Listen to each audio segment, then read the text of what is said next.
कांग्रेस सांसद धीरज साहू के पास 500 करोड़ रुपए कैश मिल चुका है। इसका मतलब टोटल जो प्रॉपर्टी होगी उसकी कीमत तो और ज्यादा होगी। कम से कम 5,000 करोड़ के आसपास लोग बता रहे हैं कि धीरज साहू के पास कुल मिला के नामी बेनामी 5,000 करोड़ की प्रॉपर्टी है। धीरज साहू के पास बताते हैं कि लोग बेनामी बंगले भी हैं, बेनामी फार्म हाउस भी है। भारत के कई शहरों में उनके पास मकान है, दुकान है, कई शॉपिंग मॉल में उनकी बड़े बड़े शोरूम भी हैं। कुछ लोग बता रहे हैं कि विदेशों में भी है। भगवान जाने क्या सच है क्या गलत। लेकिन धीरज साहू के पास कुल कितनी प्रॉपर्टी है यह तभी पता हो सकता है जब धीरज साहू सच बोले। धीरज साहू सच बोलेंगे नहीं, पुलिस उनको टार्चर भी नहीं कर सकती, थर्ड डिग्री भी नहीं दे सकती। कोई कॉमन मैन तो है नहीं, वो तो नेता है, सांसद है। ऐसा भी नहीं पुलिस उनको डंडे मार मार के उनसे सच्चाई उगलवा लेगी। धीरज साहू सच बोलेंगे नहीं, पुलिस उनको पीटेगी नहीं, नार्को पॉलीग्राफ ब्रेन मैपिंग होगा नहीं क्योंकि कानून नहीं है। तो अल्टीमेटली धीरज साहू के पास 500 करोड़ की प्रॉपर्टी है, 5,000 करोड़ की प्रॉपर्टी है या 2,000 करोड़ की प्रॉपर्टी है, इसकी पूरी सच्चाई तो कभी आगे नहीं आएगी। मैं बार बार कहता हूं, तू मैं करने, आरोप प्रत्यारोप करने, बतौलेबाजी करने, नूरा कुश्ती करने, तू चोर मैं सिपाही का खेल खेलने से भ्रष्टाचार खत्म नहीं होगा। यह ऐसी कौन सी व्यवस्था है जिसमें कि 500 करोड़ रुपए इकट्ठा हो गया। मैं फिर से कह रहा हूं, घटिया कानूनों को बदलना पड़ेगा। इस 1860 के इंडियन पिनल कोड को उठा के कूड़े के डब्बे में डालना पड़ेगा, कूड़े के ढेर में फेंकना पड़ेगा। अमेरिका का फेडरल पिनल कोड जैसा एक कानून बनाना पड़ेगा, one nation one penal code बनाना पड़ेगा। एक ही किताब में सारे अपराध, घूसखोरी भी इसी में, जमाखोरी भी इसी में, मिलावटखोरी भी इसी में, कालाबाजारी भी इसी में, नशा तस्करी भी इसी में, मानव तस्करी भी इसी में, सोना तस्करी भी इसी में, अलगाववाद भी इसी में, आतंकवाद भी इसी में, जिहाद भी इसी में, मजहबी उन्माद भी, सब कुछ इसी में करना पड़ेगा। काला धन भी इसी में, हवाला भी इसी में, बेनामी संपत्ति का खेल, सबके लिए एक किताब बनानी पड़ेगी। One nation one penal code बनाना पड़ेगा और काला धन, बेनामी संपत्ति को 100% जब्त करने, आय से अधिक संपत्ति को 100% जब्त करने के लिए कानून बनाना पड़ेगा। भ्रष्टाचार को देशद्रोह घोषित करना पड़ेगा और भ्रष्टाचारियों को आजीवन कारावास देने के साथ साथ उनकी नागरिकता खत्म करने के लिए कानून बनाना पड़ेगा। उनका वोटिंग का राइट छीनना पड़ेगा। हमारे देश में कितने सारे भ्रष्टाचारी हैं जिनको सजा ही नहीं हुई, जिनको सजा भी हो गई है, वो चुनाव नहीं लड़ पा रहे हैं तो पार्टी अध्यक्ष बन के बैठे हुए। लालू पार्टी अध्यक्ष बन बैठे हुए, चौटाला पार्टी अध्यक्ष बन के बैठे हुए, शशिकला पार्टी अध्यक्ष बन के बैठी हुई है, मधु कोड़ा पार्टी अध्यक्ष बन के बैठे हुए। ऐसे सड़े हुए कानून से देश में भ्रष्टाचार खत्म होगा? भ्रष्टाचार खत्म करना है, 1861 का पुलिस एक्ट खत्म करना पड़ेगा। एक one nation one police code बनाना पड़ेगा। 1 घंटे के अंदर एफआईआर लिखने को मैंडेटरी करना होगा। पुलिस चार्टर लागू करना होगा कि पुलिस 1 घंटे के अंदर एफआईआर दर्ज करे, 1 महीने के अंदर जांच पूरी करे। भ्रष्टाचार को जड़ से खत्म करना है तो 1872 का एविडेंस एक्ट खत्म करना पड़ेगा। नार्को पॉलीग्राफ ब्रेन मैपिंग कानून बनाना पड़ेगा। हर जिले में एक नार्को टेस्ट, पॉलीग्राफ टेस्ट और ब्रेन मैपिंग टेस्ट करने के लिए एक लैब बनानी पड़ेगी। और कोई बहुत बड़ा इसमें लागत नहीं आएगी। एक लैब बनाने में 1 करोड़ खर्चा है, यानी पूरे देश में 750 जिले, यानी 750 करोड़ रुपए में देश के हर जिले में एक नार्को टेस्ट, पॉलीग्राफ टेस्ट और ब्रेन मैपिंग की लैब बन जाएगी।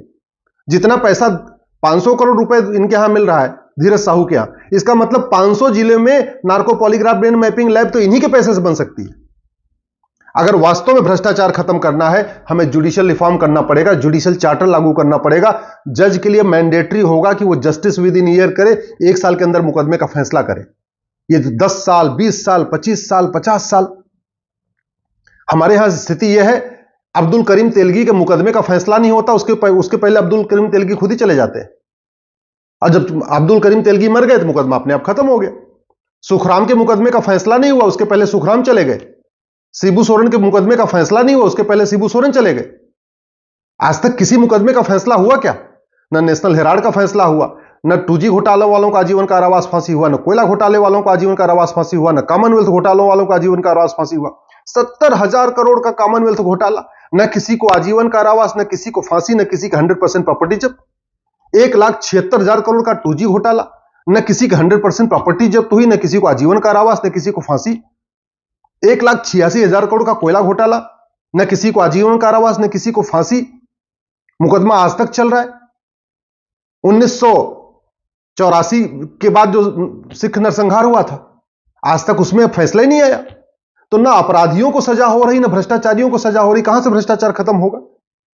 भ्रष्टाचार को जड़ से खत्म करना है तो हमें पुलिस रिफॉर्म, जुडिशियल रिफॉर्म के साथ साथ, एडमिनिस्ट्रेटिव रिफॉर्म के साथ साथ हमें टैक्स रिफॉर्म करना पड़ेगा। 100 रुपए से बड़े नोट की जरूरत नहीं है। अरे भारत में 80% लोग पर डे 100 रुपए से कम खर्च करते हैं। जो 100 रुपए से ज्यादा खर्च करते हैं उनके पास एटीएम है, पेटीएम है, भीम है, यूपीआई है, डेबिट कार्ड है, क्रेडिट कार्ड है। तो ये 100 रुपए से बड़ी नोट चल किसके लिए रही? ये तो पूरी दुनिया में सबको पता है। जितनी बड़ी नोट होती उतना ज्यादा हवाला होता है, जितनी बड़ी नोट होती उतना ज्यादा भ्रष्टाचार होता है, जितनी बड़ी नोट होती उतना ज्यादा अपराध होता है, जितनी बड़ी नोट होती उतना ज्यादा कालाधन होता है। जब भारत में 80% लोगों को 100 रुपए से बड़े नोट की जरूरत नहीं है, जो 20% लोग 100 रुपए से ज्यादा खर्च करते हैं उनके पास एटीएम, पेटीएम, भीम, UPI, debit card, credit card है, फिर 100 रुपए से बड़ी नोट किस लिए चल रही? अभी आप देखिए, जितने भी छापे पड़ते हैं, जितने भी लाकर में पैसे मिलते हैं, जितने तिजोरियों में पैसे भरे हुए, ये सारे 500 की नोट और 2000 की नोट है। 100 रुपए से बड़े नोट बंद कर दे, 25% भ्रष्टाचार तत्काल खत्म हो जाएगा। जरूरत ही नहीं 100 रुपए की नोट की। जब भारत में सबके पास एटीएम, पेटीएम, भीम, यूपीआई हो गया है, चाय बनाने वाला भी, चाय बेचने वाला भी ऑनलाइन पैसा ले रहा है, तो 2000 रुपए से महंगे सामान का कैश लेन देन बंद करने में दिक्कत कहां है? जिस सामान की एमआरपी 2000 से ज्यादा हो उसका लेन देन बंद कर दीजिए डिजिटल, कि भैया केवल आपको डिजिटल लेन देन करना है, कैश में खरीद ही नहीं सकते। 25% भ्रष्टाचार और खत्म हो जाएगा, नहीं 50% भ्रष्टाचार खत्म हो गया। 50,000 रुपए से महंगी प्रॉपर्टी को आधार से लिंक कर दीजिए। 130 कोड आधार बन चुका है, हर घर में आधार है। आधार को लिंक करने के लिए एक कानून बना दिए कि भाई जो आदमी 50,000 रुपए से महंगी कोई चीज खरीदेगा, चाहे वो फोन खरीदे, स्कूटी खरीदे, मोबाइल खरीदे, जो कुछ खरीदेगा 50,000 रुपए से महंगा, उसको आधार से नंबर उसमें पड़ेगा। दिल्ली में बैठे बैठे सरकार को पता चल जाएगा कि पूरे देश में कौन कौन आदमी 50,000 रुपए से महंगी प्रॉपर्टी खरीद रहा है। 25% भ्रष्टाचार और खत्म हो जाएगा। और भ्रष्टाचारियों की 100% प्रॉपर्टी जब्त करने के लिए, आजीवन कारावास, फांसी देने के लिए कानून बना दीजिए। भ्रष्टाचारियों की नागरिकता छीनने के लिए कानून बना दीजिए। भ्रष्टाचार को देशद्रोह घोषित कर दीजिए। मैं गारंटी के साथ कहता हूं, मात्र 1 साल के अंदर भ्रष्टाचार खत्म हो जाएगा। मात्र 1 साल के अंदर केवल 1 नेशन 1 टैक्स लागू हो जाए, 1 नेशन 1 पिनल कोड लागू हो जाए, 1 नेशन 1 पुलिस कोड लागू हो जाए, 1 नेशन 1 जुडिशियल कोड लागू हो जाए और 1 नेशन 1 एविडेंस कोड लागू हो जाए, नार्को पॉलीग्राफ ब्रेन मैपिंग कानून बन जाए, 1 साल के अंदर भ्रष्टाचार खत्म हो जाएगा। मैं गारंटी के साथ कह रहा हूं। केवल 5 कानून बनाना पड़ेगा, केवल 5 कानून। और फायदा कितना होगा? 75 लाख करोड़ का हमारा बजट है। सेंटर और स्टेट का जो टोटल बजट है 75 लाख करोड़ का है। इस 75 लाख करोड़ का 20% यानी 15 लाख करोड़ रुपए हर साल घूसखोरी में जा रहा है, कमीशन खोरी में जा रहा है, दलाली में जा रहा है, कटमनी में जा रहा है, तोलाबाजी में जा रहा है। भ्रष्टाचार खत्म हो जाए तो 15 लाख करोड़ रुपए की बचत हो जाएगी।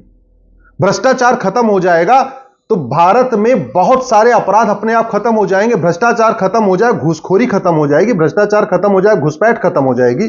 भ्रष्टाचार खत्म हो जाए तो दुनिया भर की पॉलिटिकल पार्टियां खत्म हो जाएंगी। भ्रष्टाचार खत्म, कांग्रेस खत्म। भ्रष्टाचार खत्म, टीएमसी खत्म। भ्रष्टाचार खत्म, टीडीपी खत्म। भ्रष्टाचार खत्म, डीएमके खत्म। भ्रष्टाचार खत्म, आम आदमी पार्टी खत्म। भ्रष्टाचार खत्म, समाजवादी पार्टी खत्म। भ्रष्टाचार खत्म, बहुजन समाज पार्टी खत्म। भ्रष्टाचार खत्म, चौटाला की पार्टी खत्म। भ्रष्टाचार खत्म, बादल की पार्टी खत्म। भ्रष्टाचार खत्म, महबूबा की पार्टी खत्म। भ्रष्टाचार खत्म, अब्दुल्ला की पार्टी खत्म। भ्रष्टाचार खत्म, सोरेन की पार्टी खत्म। भ्रष्टाचार खत्म, ममता की पार्टी खत्म। भ्रष्टाचार खत्म। तो मैं गारंटी के साथ कहता हूं, भारत की जितनी पॉलिटिकल पार्टियां आपको दिख रही है ना, और रोज नई नई पॉलिटिकल पार्टियां बन रही हैं, ये सारी पॉलिटिकल पार्टियां खत्म हो जाएंगी। तो जरूरत इस बात की है कि नए कानून बनाए जाएं, पुलिस रिफॉर्म किया जाए, जुडिशियल रिफॉर्म किया जाए, टैक्स रिफॉर्म किया जाए, जुडिशियल चार्टर लागू किया जाए, जस्टिस विद इन ईयर लागू किया जाए।